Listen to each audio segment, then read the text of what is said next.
नमस्कार, मैं हूं आपके साथ मेनका चौधरी और इस बुलेटिन में विस्तार से खबरें उत्तराखंड से। सबसे पहले बात सीएम पुष्कर सिंह धामी के दौरों की कर लेते हैं। आज 2 कार्यक्रमों में वो शिरकत करेंगे। मुख्यमंत्री 50वीं राष्ट्रीय जूनियर कबड्डी चैंपियनशिप का उद्घाटन करने वाले हैं।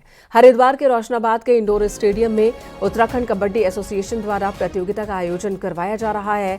इस प्रतियोगिता में सभी राज्यों की टीमें हिस्सा ले रही हैं। मुख्यमंत्री दोपहर 2:30 बजे हरिद्वार पहुंचेंगे। चैंपियनशिप के उद्घाटन के बाद सीएम प्रेमनगर आश्रम में आयोजित एबीवीपी के प्रांतीय अधिवेशन में भी शिरकत करेंगे।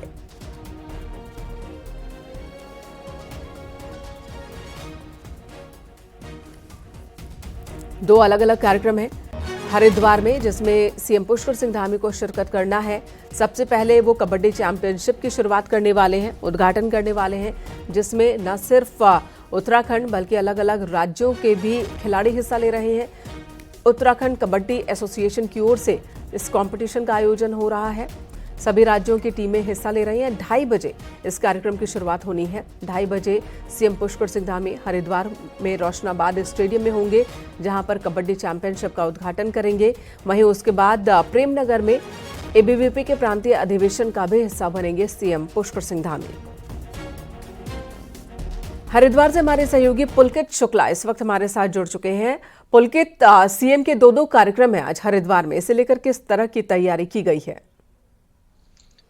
जी, मुख्यमंत्री आज हरिद्वार के दौरे पर रहने वाले हैं। जो सबसे महत्वपूर्ण कार्यक्रम है मुख्यमंत्री का आज, वो रोशनाबाद के इंडोर स्टेडियम में कबड्डी प्रतियोगिता का आयोजन होना है। उसका मुख्यमंत्री उद्घाटन करेंगे। 50वीं जूनियर कबड्डी चैंपियनशिप है, जिसमें सभी राज्यों की जो टीमें हैं वो यहाँ पर हिस्सा ले रही हैं, क्योंकि नेशनल गेम्स भी शुरू होने वाले हैं। और नेशनल गेम्स में हरिद्वार में भी जो 3 प्रतियोगिताएं हैं वो प्रस्तावित हैं। 3 बड़े खेल जो है हरिद्वार के में आयोजित होने हैं, जिसके लिए खेल विभाग की ओर से, सरकार की ओर से रोशनाबाद में भी बड़ी व्यापक पैमाने पर तैयारी की गई है। तो जो तैयारियां की गई हैं नेशनल गेम्स के लिए, हरिद्वार मुख्यमंत्री पहुंचेंगे, उन तैयारियों का भी जायजा लेंगे। और क्योंकि इस वक्त पूरी तरह से खेलों का माहौल है और खेलों को बढ़ावा देने के लिए, खिलाड़ियों को प्रोत्साहन देने के लिए सरकार हर तरह से प्रयास कर रही है। इसलिए मुख्यमंत्री इस प्रतियोगिता के उद्घाटन के लिए खुद यहाँ पर पहुंचेंगे और खिलाड़ियों की हौसला अफजाई करेंगे। उसके बाद में मुख्यमंत्री अखिल भारतीय विद्यार्थी परिषद का जो प्रांतीय अधिवेशन है उसमें शिरकत करने के लिए हरिद्वार यहाँ पर पहुंचेंगे। और हरिद्वार के प्रेमनगर आश्रम में ये प्रांतीय अधिवेशन जो है आज आयोजित कराया जा रहा है, जिसमें एबीवीपी के स्थानीय और प्रांतीय जितने भी पदाधिकारी हैं, जो भी उससे जुड़े हुए हैं, वो यहाँ पर मौजूद रहेंगे। क्योंकि मुख्यमंत्री पुष्कर सिंह धामी खुद भी एबीवीपी से जुड़े रहे हैं, इसलिए आज एबीवीपी पर पहुंचकर जो है अपने अनुभवों को साझा करेंगे। इस तरह के कार्यक्रम आज मुख्यमंत्री के बताए जा रहे हैं और पूरी तरह से प्रशासन की ओर से सभी जो तैयारियां वो यहाँ पर की गई हैं। 2:30 बजे का समय बताया जा रहा है जब मुख्यमंत्री हरिद्वार पहुंचेंगे। जी, धन्यवाद आपका पुलकित, इस वक्त पूरी जानकारी देने के लिए। तो 2:30 बजे के आसपास हरिद्वार पहुंचेंगे सीएम पुष्कर सिंह धामी और उसके बाद 2 कार्यक्रमों में शिरकत करेंगे। इधर न्यूज 18 की खबर का बड़ा असर हुआ। हमने खबर दिखाई थी कि कैसे घोटालों के लिए बदनाम उद्यान विभाग में नया घपला सामने आया, जहां नींबू के पौधों में जम्भीरी का फल निकला।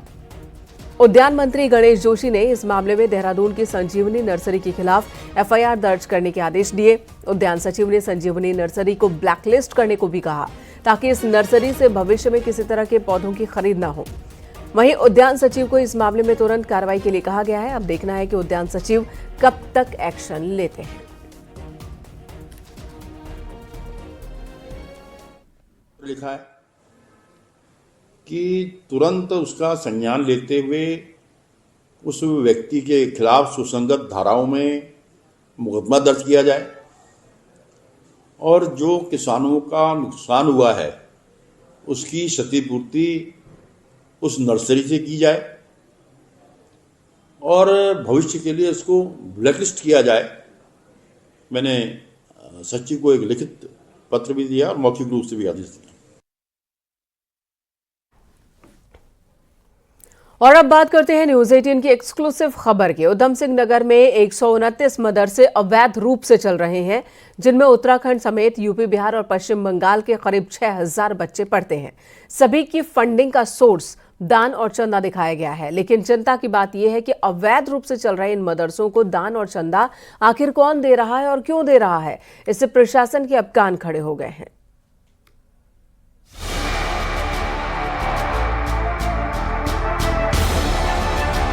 गंगा, यमुना, मठ और मंदिरों की धरती देवभूमि उत्तराखंड में मजार और मदरसों की बाढ़ आ गई है। मुख्यमंत्री पुष्कर सिंह धामी के निर्देश के बाद प्रदेश भर में चल रही मदरसों की जांच में इसका बड़ा खुलासा हुआ है। न्यूज 18 के हाथ लगी उधम सिंह नगर जिले की रिपोर्ट में जसपुर, बाजपुर, काशीपुर, रुद्रपुर, सितारगंज और खटीमा में 129 मदरसे अवैध रूप से चलाए जाने पाए गए हैं। इन मदरसों में 5,800 बच्चे पढ़ भी रहे हैं, जो उत्तराखंड के अलावा बिहार, यूपी और पश्चिम बंगाल के हैं। इस बीच सरकार के सख्त रुख को भांपकर कुछ मदरसे बंद भी हो गए। सभी मदरसों ने अपना फंडिंग सोर्स चंदा और दान दिखाया है। धन्यवाद है। अगर माननीय मुख्यमंत्री जी ने, उत्तराखंड के पुष्कर सिंह धामी जी ने अगर अवैध मदरसों की छानबीन की, तो ये शुभ संकेत है कि उत्तराखंड से अवैध मदरसे, जो कि उत्तराखंड की डेमोग्राफी को खत्म करने के लिए एक सुनियोजित ढंग से काम कर रहे थे, उन पर एक अंकुश लगेगा। और तत्काल हरिद्वार, देहरादून में भी जितने अवैध मदरसे हैं, इनको तत्काल बंद कर देना चाहिए। धर्मनगरी हरिद्वार में भी शुरुआती जांच में 21 मदरसे अवैध पाए गए हैं।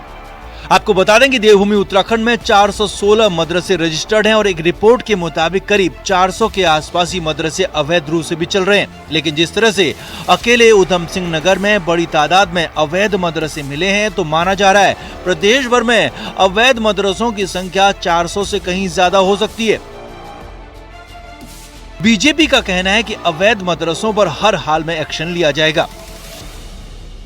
धामी सरकार की बहुत स्पष्ट नीति है कि भाई सरकार जो है कि बहुत पारदर्शी तरीके से चलानी चाहिए। पारदर्शी तरीके से सरकार चल रही है। अगर कोई भी मदरसा अवैध अगर मिलता है तो उसमें सख्त से सख्त कानूनी कार्रवाई होगी। ये सरकार की प्रतिबद्धता है पहले से। खुफिया रिपोर्ट के मुताबिक अवैध रूप से चल रहे इन सबसे ज्यादा मदरसे यूपी बॉर्डर से लगे इलाके नैनीताल, उधम सिंह नगर, हरिद्वार, देहरादून और सहसपुर के साथ ही विकास नगर में संचालित हो रहे हैं। गैर पंजीकृत इन मदरसों में हजारों बच्चों का जीवन दांव पर लगाकर उन्हें क्या पढ़ाया जा रहा है, किसी को इसकी भनक तक नहीं है। माना जा रहा है कि ताजा खुलासे के बाद अब मुख्यमंत्री पुष्कर सिंह धामी और कड़े एक्शन में नजर आ सकते हैं। देहरादून से न्यूज 18 के लिए सुनील नवप्रभात की रिपोर्ट।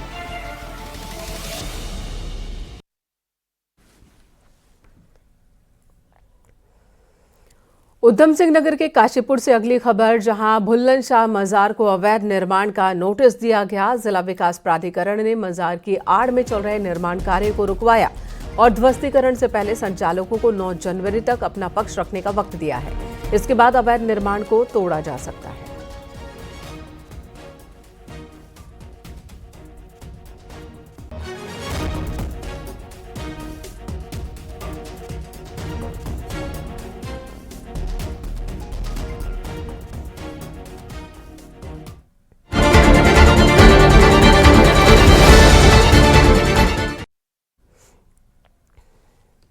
निकाय चुनाव का प्रचार जोर शोर से चल रहा है। लोकसभा चुनाव में कांग्रेस नेताओं ने आपसी खींचतान में पूरे प्रदेश में प्रचार नहीं किया। अब निकाय चुनाव में कांग्रेस ने 40 स्टार प्रचारक बनाए हैं, लेकिन नजर यहां भी बड़े नेताओं पर होगी कि कौन कितना प्रचार करता है।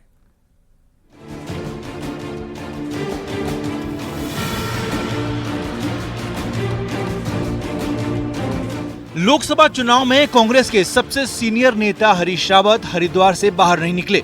मतलब ये कि हरिद्वार छोड़ हरीश रावत ने किसी दूसरे लोकसभा क्षेत्र में प्रचार नहीं किया।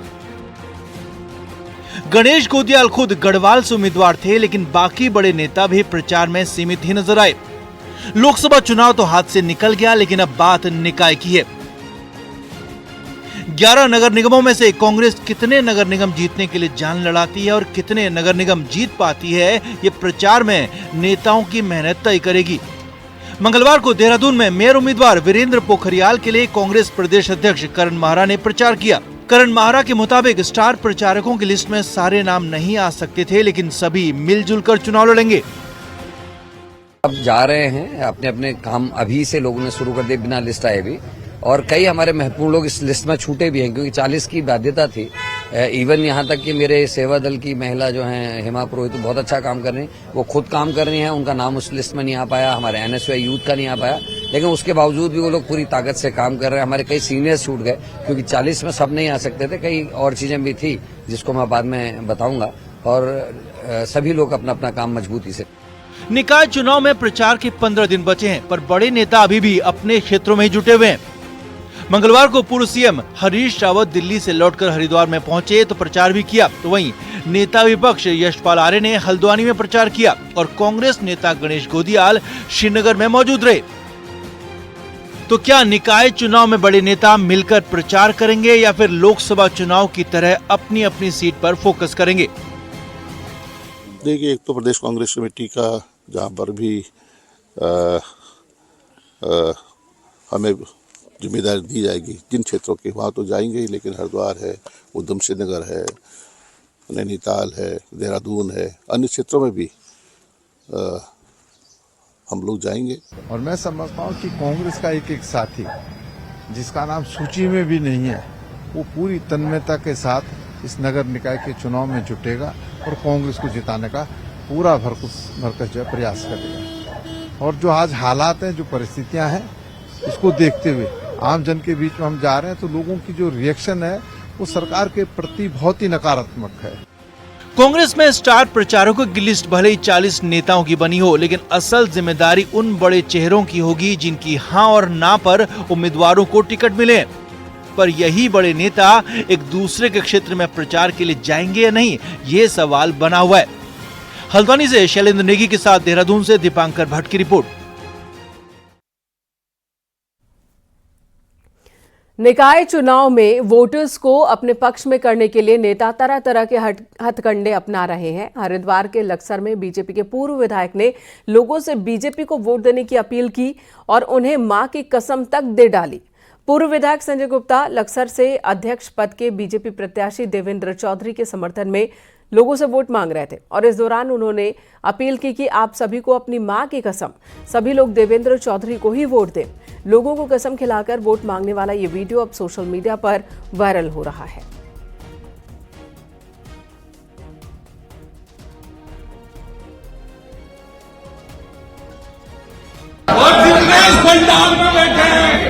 मुझे अपनी माँ की कसम है, मुझे अपनी माँ की कसम है, मैं सब कुछ भूल गया, किसी से गिल्ला सिखवा था, लेकिन तुम अभी अपनी माँ की कसम है, तुम सबको भी अपनी माँ की कसम है कि भाई देवेंद्र चौधरी को ही वोट देना।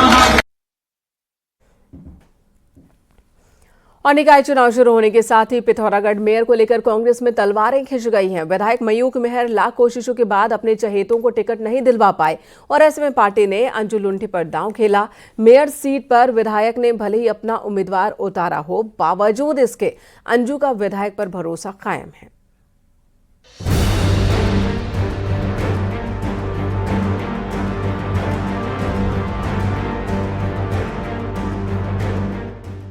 पहली बार नगर निगम बना पिथौरागढ़ निकाय चुनाव में सबसे ज्यादा चर्चाओं में। इस सीट पर टिकट का ऐलान होने के साथ ही बीजेपी हो या फिर कांग्रेस, दोनों दलों को बगावत झेलनी पड़ी है।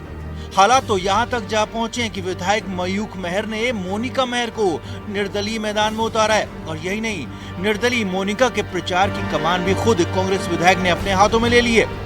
विधायक की माने तो अंजू लुंठी के शहर की सियासत में आने से वो बागी होने पर मजबूर हुए कि आज जब वो गांव की राजनीति कर रही थी, वो ब्लॉक प्रमुख रही, जिला पंचायत सदस्य रही और उनको इस जिले का सबसे बड़ा सम्मान पार्टी ने जिला कांग्रेस जिला अध्यक्ष रही हैं।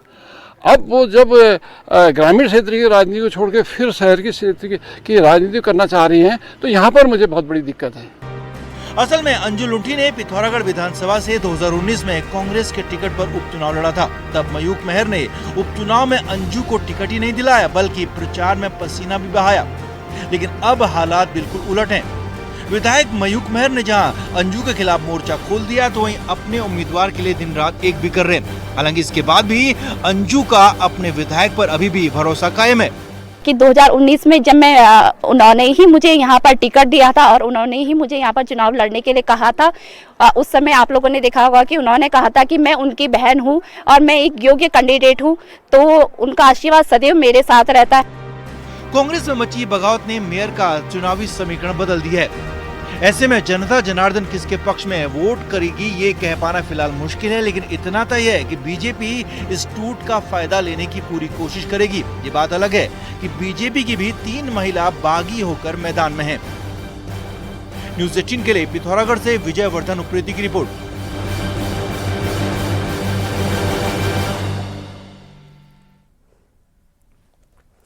उत्तराखंड कांग्रेस के पूर्व अध्यक्ष गणेश गोदियाल ने आज पौड़ी शहर में चुनाव प्रचार किया। पौड़ी नगर पालिका के लिए कांग्रेस उम्मीदवार यशोदा नेगी के लिए उन्होंने बाजार में घूम घूम कर वोट की अपील की है। गोदियाल ने कांग्रेस की बड़ी जीत का दावा किया, साथ ही कहा कि सभी लोग एकजुट होकर चुनाव लड़े और जिन्हें टिकट नहीं मिला वो निराश ना हो।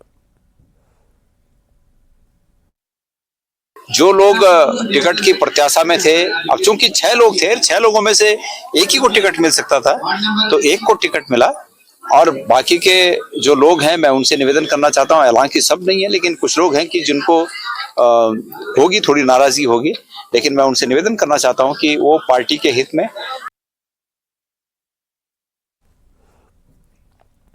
हल्द्वानी में लोग चुनने तो शहर की सरकार जा रहे हैं, लेकिन यहां बीजेपी और कांग्रेस की लड़ाई गांव में जाकर टिक गई है और पार्टियों की पूरी मेहनत भी इसी वोट बैंक को मैनेज करने में लगी है।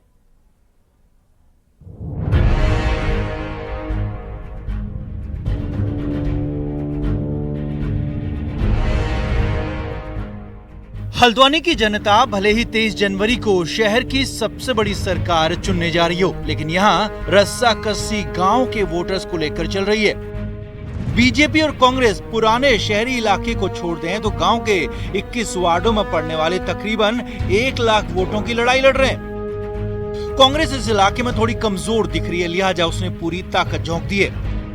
इसमें हमारे जितने भी कार्यकर्ता हैं, आप देख रहे हैं अभी इतने ठंड में भी कार्यकर्ताओं का जमवाड़ा यहाँ इकट्ठा होने लग गया है। इससे हर गांव में, हर वार्ड में जो है टोलियों के साथ हमारे लोग जा रहे हैं और प्रचार कर रहे हैं, और इस बार जनता का रुझान भी है परिवर्तन के लिए। दूसरी तरफ बीजेपी का भरोसा इस ग्रामीण इलाके में मौजूद अपने जनाधार और जनाधार वाले नेताओं पर है, जो इन दिनों लगातार दिन रात एक किए हुए हैं। देखिए, हम 100% आश्वस्त हैं। देखिए, 2,42,000 वोट है। 2,42,000 वोट एक बहुत बड़ी मात्रा में वोट होता है। कालाडूंगी विधानसभा, लालकुआं विधानसभा का जो भाग इस नगर निगम क्षेत्र में है और जो हल्द्वानी विधानसभा का भी भाग इस नगर निगम क्षेत्र है, पूर्ण भाग, उसमें भारतीय जनता पार्टी सशक्त है। दरअसल हल्द्वानी नगर निगम में 2.5 लाख से ज्यादा वोटर्स हैं, जो हल्द्वानी शहर, कालाढूंगी और लालकुआं विधानसभा में बटे हुए हैं। लेकिन सबकी नजर कालाढूंगी और लालकुआं के वोटर्स पर टिकी है, क्योंकि शहर में बीजेपी और कांग्रेस की स्थिति हमेशा बराबर रहती है। तो ऐसे में हार जीत का फैसला कालाढूंगी और लालकुआं विधानसभा की जनता ही तय करती है। हल्द्वानी से न्यूज़ 18 के लिए शैलेंद्र नेगी की रिपोर्ट।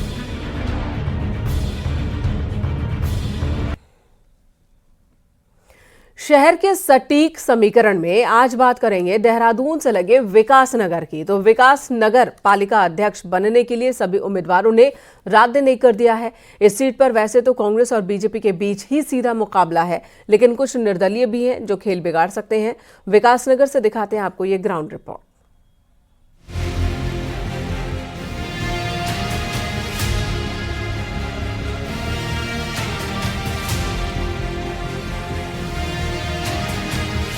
1971 में वजूद में आए विकास नगर नगर पालिका में कुल 11 वार्ड हैं। जब नगर पालिका का चुनाव होना है तो शहर के मुद्दे बहुत अहम हो जाते हैं और दोनों ही पार्टियां विकास नगर नगर पालिका के चेयरमैन की सीट को अहम मान रही हैं। इस सीट पर नगर पालिका के अध्यक्ष का फैसला यहाँ की 21,000 से ज्यादा के वोटर्स करेंगे, जिसमें 10,922 पुरुष मतदाता हैं, जबकि महिला वोटर्स की संख्या 10,391 है, जो 23 जनवरी को 9 मतदान केंद्रों पर वोटिंग करेंगे। कांग्रेस और बीजेपी दोनों ही पार्टियों ने नगर पालिका विकास नगर में अपने प्रत्याशियों को पूरे दमखम के साथ मैदान में उतार दिया है। कांग्रेस ने जहां धीरज नोटियाल को मैदान में उतारा है, तो जो विकास नगर में घर घर जाकर जनता से अपने पक्ष में वोट की अपील कर रहे हैं और जनता का साथ मिलने का दावा भी कर रहे हैं। देखिए, विकास नगर जो हमारा नगर पालिका क्षेत्र है, यहाँ पर 1 से लेके 11 तक वार्ड है और मैं हर वार्ड की हर समस्या से वाकिफ हूँ और अभी मैं एक मैनिफेस्टो भी बनाऊंगा और सर्वप्रथम तो मेरे को विकास नगर की जनता का आशीर्वाद है और जो भी यहाँ की समस्याएं होंगी उसका निस्तारण किया जाएगा। बहुत अच्छा हमको जो है सहयोग मिल रहा है। बीजेपी ने पूजा चौहान गर्ग पर भरोसा जताया है। चेहरा नया है, लेकिन बीजेपी इस सीट पर अपना परचम लहराना चाहती है, जिसके चलते ऐसी महिला को मैदान में उतारा गया है जो अनुसूचित जनजाति और वैश्य समाज से ताल्लुक रखती हैं।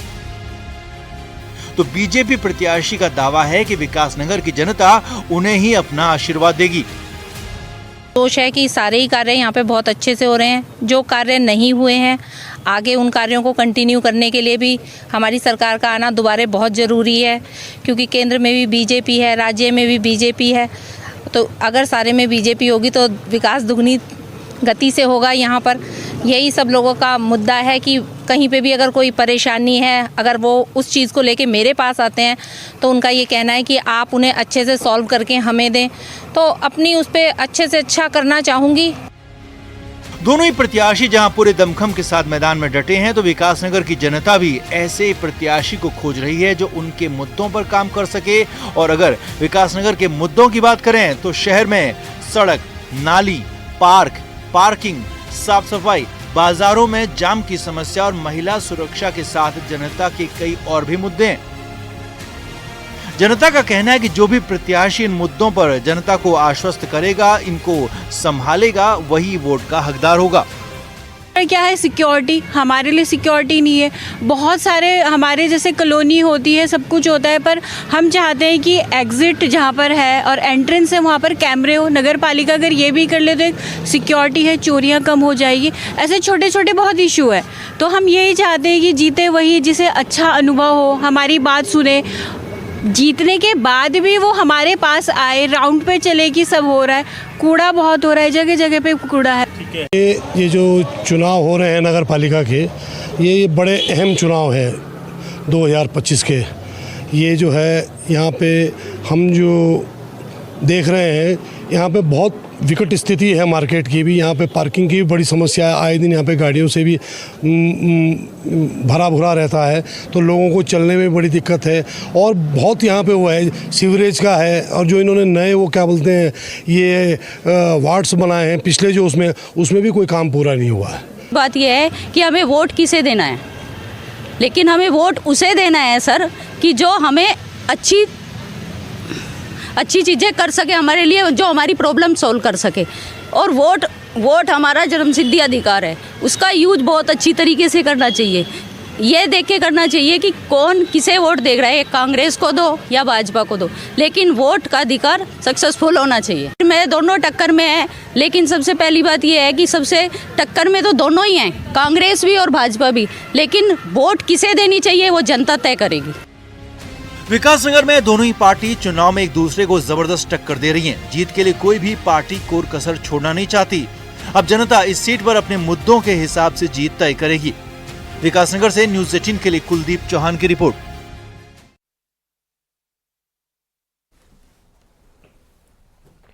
यहाँ रुकेंगे एक ब्रेक के लिए, खबरें ब्रेक के बाद भी जारी हैं।